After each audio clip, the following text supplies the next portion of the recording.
Una sombra en la Biblia. En el tiempo de Israel, Jesús de Nazaret no fue el único, el cual se declaró ser el Mesías. Hubieron varios.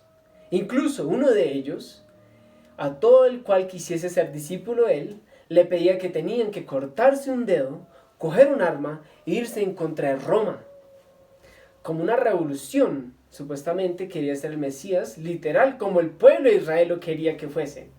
Colosenses 2:17 nos dice: todo lo cual es sombra de lo que ha de venir, pero el cuerpo es de Cristo. Es decir, el Antiguo Testamento es en sí una gran sombra de Jesús, nuestro Salvador. Pero una cosa es, ¿cómo sabemos nosotros que estamos siguiendo al verdadero Mesías? Bueno, la Biblia no siendo inspirada por hombres, sino inspirada por Dios, se escribió de tal manera que cuando llegase el Mesías no hubiese duda alguna de que Él era el Salvador del mundo. Así que cualquiera que pensamos que hay dudas, que hay huecos en la Biblia, te invito a que estudies la Biblia y verás de que es una gran sombra, es un gran plan que fue planeado no por una persona, sino por un Dios, un ser inteligente, al cual perduró a través de las generaciones, para que cuando llegara Jesús, todos pudiésemos decir: he aquí es nuestro Salvador Jesucristo, el cual nos salvará. Entonces todo comenzó en el Edén. Adán y Eva, lastimosamente, todos sabemos que ellos pecaron. Por eso estamos en esta condición. Pero cuando ponemos a pensar en la historia de ellos, cuando pecaron, lo primero que hicieron fue se cubrieron con hojas de higuera. Y bueno, Dios, sabiendo todo, sabía que ya habían pecado, pero allí fue cuando dejó la primera gran sombra. Y más que una sombra, yo diría que es el plan de la salvación en un solo versículo resumido, porque declaró que iba a haber una batalla a través de la historia entre la serpiente y la simiente de la mujer. Incluso dio lo que iba a suceder, la conclusión. Aquella serpiente mordería el tobillo, pero esta mujer, ¿qué haría? Aplastaría la cabeza de la serpiente. Es decir, Dios declaró que iba a haber victoria sobre el pecado, sobre aquel persona que introdujo el pecado a este mundo. Y una cosa que hizo muy interesante es en Génesis 3:21. Nos dice: y Jehová Dios hizo al hombre y a su mujer túnicas de piel y los vistió. ¿Por qué Dios haría túnicas para Adán y Eva? Porque es muy importante saber la simbología de ello. Es una gran sombra. La túnica, las vestimentas que Dios da a los hombres, significa la justicia.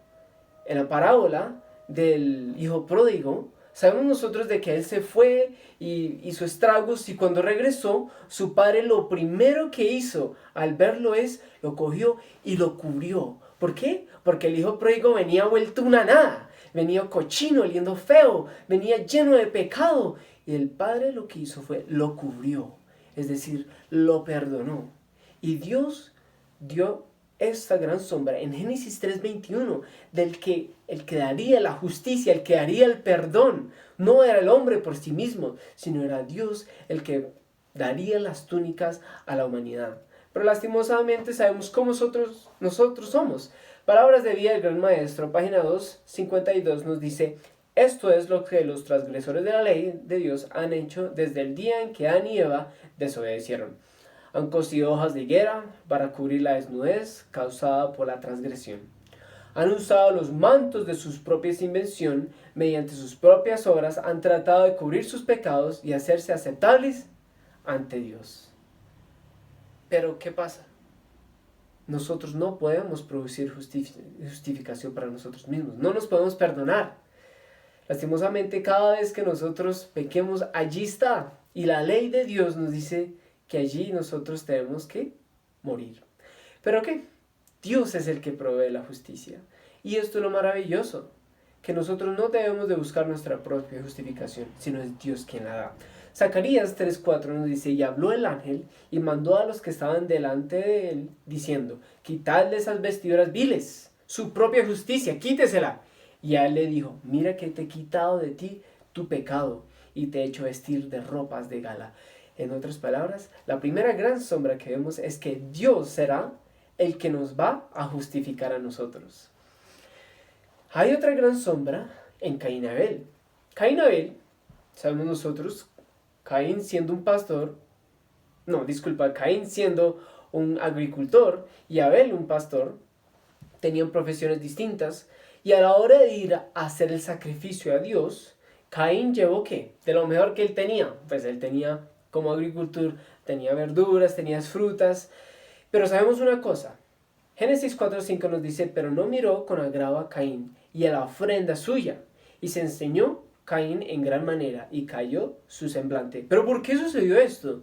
Es simple, porque Dios había pedido un sacrificio específico. Tenía que ser un cordero, y tenía que derramar sangre. Pero a la hora de que Caín presentara su ofrenda, presentó vegetales, presentó frutos, puede ser que sea muy bueno, pero lastimosamente el plan de la salvación no se va a dar por medio de frutas y verduras, se va a dar por medio de un cordero, el cual tiene que sangrar, tiene que morir. Y eso fue escrito claramente en Hebreos 9:22, que nos dice, sin derramamiento de sangre no hay perdón. Dios puso en su plan de la salvación la gran sombra diciéndonos, mire, porque yo a ustedes los voy a justificar. Lo voy a justificar por medio de un sacrificio.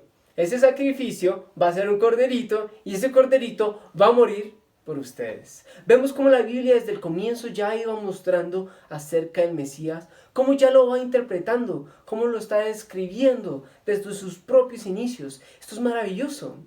Además de esto, hay otra sombra. Y esto es solamente Antiguo Testamento, en Noé. Noé, a la hora de hacer el arca, tenía unas instrucciones muy claras, muy detalladas. Y una de ellas se encuentra en Génesis 6:16, dice, y pondrás la puerta del arca a su lado. Era una sola puerta, no eran muchas puertas. Dirás tú, hombre, pero es que eso es un arca grande que tiene que meter elefantes, leones, tiene que entrar personas por allí. ¿No sería mejor hacer como unas 2, 3 puertas? Pues de pronto sí, pero es que esto no era simplemente estructural, esto era simbólico. ¿Por qué? Porque a la hora de pensar cómo podemos nosotros llegar al cielo, Juan 10:9 nos dice, yo soy la puerta, el que por mí entrare será salvo, y entrará y saldrá y hallará pastos. Solamente hay una entrada al cielo, solamente hay una puerta por la cual podemos nosotros salvarnos, huir de la perdición del mundo, del pecado, y es por medio de una puerta que es Cristo Jesús.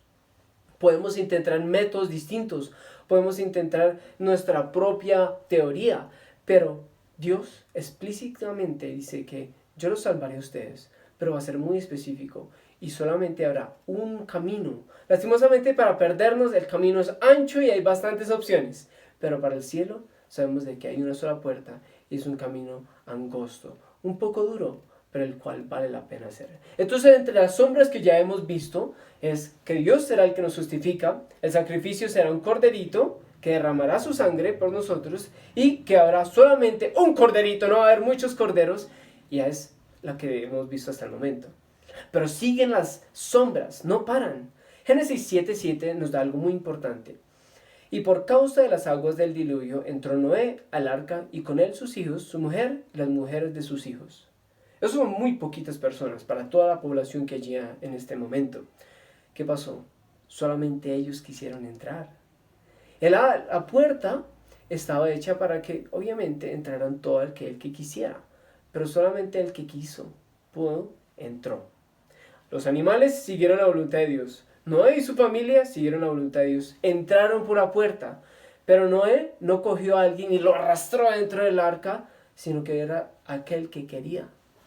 Por lo tanto, hay una sola puerta, pero esa puerta no va a acercarse hacia ti. Tú tienes que acercarte a esa puerta, tú tienes que entrar a ella, tienes que tomar la decisión conscientemente de pasar por esa puerta. Otra sombra la encontramos en la historia de Abraham. Génesis 22:14 nos dice, y llamó a Abraham el nombre de aquel lugar, Jehová proveerá. Por tanto se dice hoy, en el monte Jehová será provisto. Esto es un poco redundante, mas sin embargo importante, porque cuando nosotros pensamos acerca de Abraham, sabíamos de que era el padre de la fe, pero tenía que sacrificar a su hijo. Y él dijo algo muy importante, Dios proveerá. ¿Y qué sucedió? Se cumplió. Dios probó un corderito en el monte, como sacrificio para Él. Es decir, el Cordero, Dios lo va a entregar.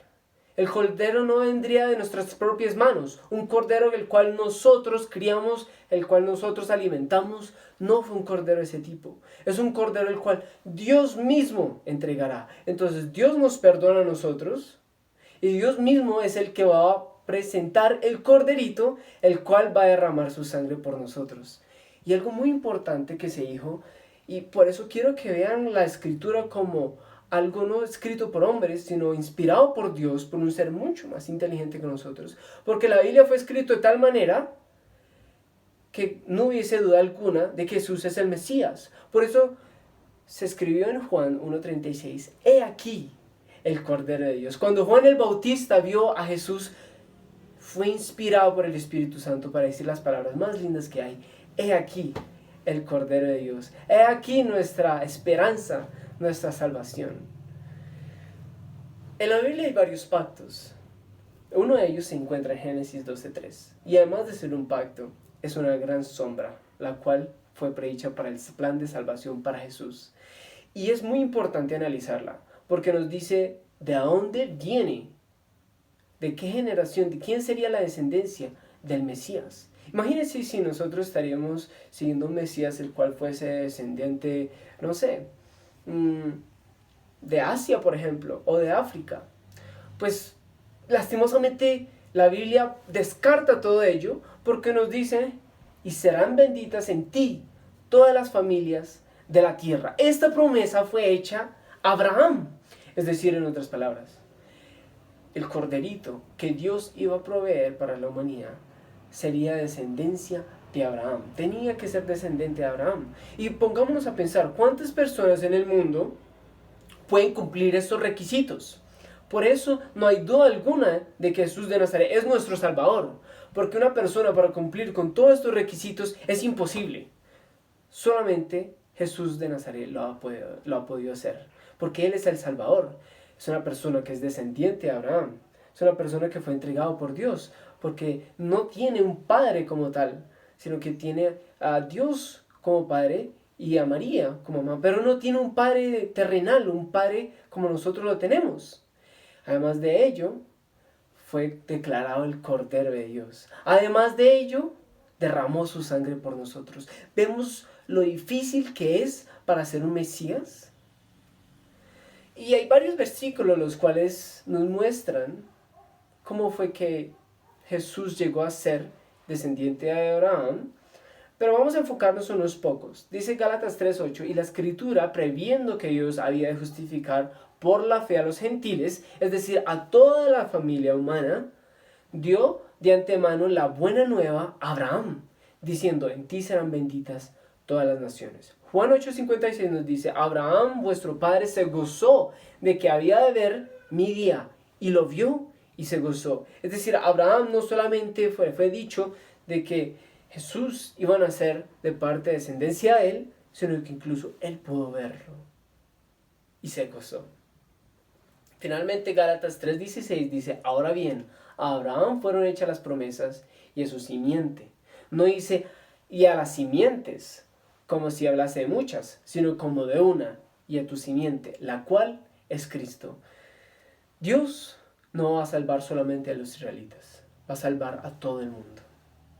Y vamos a repasar las que hemos visto, las sombras. Nos va a salvar a toda la humanidad, porque Él va a ser el que nos justifica. Porque habrá un corderito, el cual va a sangrar.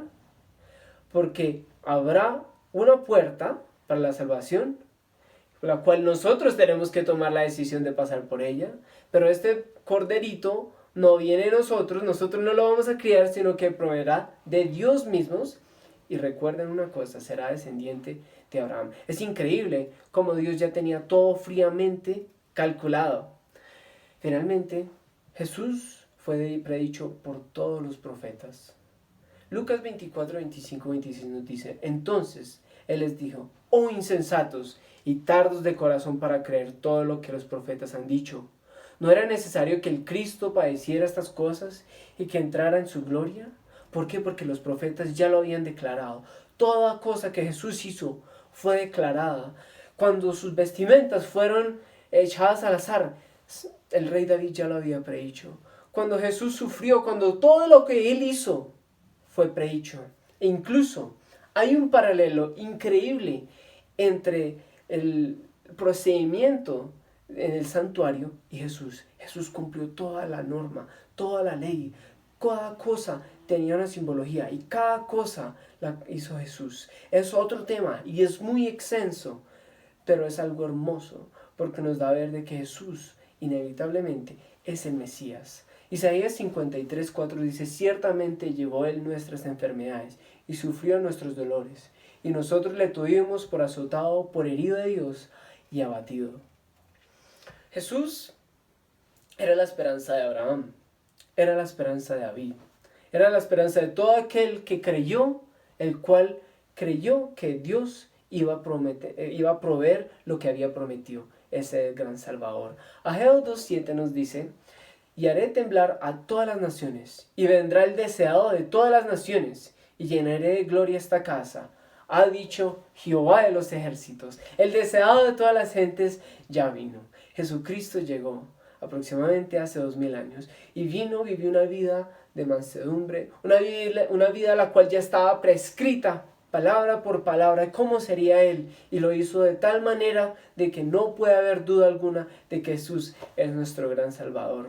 Por lo tanto, la Biblia lo hizo para que cuando tú leyeses ellas fueses conmovida para el amor de Dios hacia ti. ¿Cómo hizo este plan tan perfecto solamente por ti? Porque si tú estuvieses solo aquí en este planeta, Jesús aún así moriría por ti.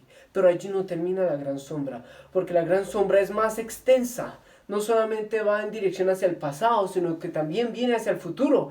Y nos dice en Apocalipsis de que aquí vengo pronto. Jesús ha dado una gran sombra en la Biblia. Él mismo lo ha dicho, que Él vendría por segunda vez. ¿Tú estás listo? ¿Tú quieres esperarlo a Él?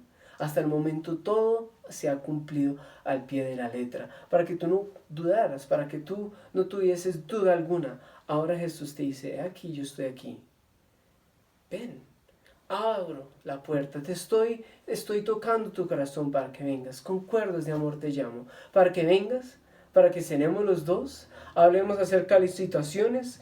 Cuénteme cuál es tu problema, cómo lo vamos a arreglar. Y en medio de todo esto, recordemos de que yo vengo pronto por ti, te dice Jesús.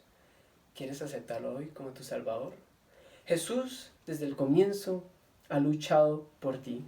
Antes de que tú nacieras, ya ha estado trabajando duro para que cuando tú nacieses, Él pudiese cuidarte, pudiese guiarte a la salvación, para que tú entres por esa gran puerta, porque hay una sola puerta, para que tú tomes la decisión de que Jesús sea tu Salvador y vivir de acuerdo a las peticiones que Él ha dado. Él es muy explícito. Jesús no ha sido vago. Dios no ha sido un Dios que el cual te da simplemente toques por aquí, de pronto una pista por aquí. No.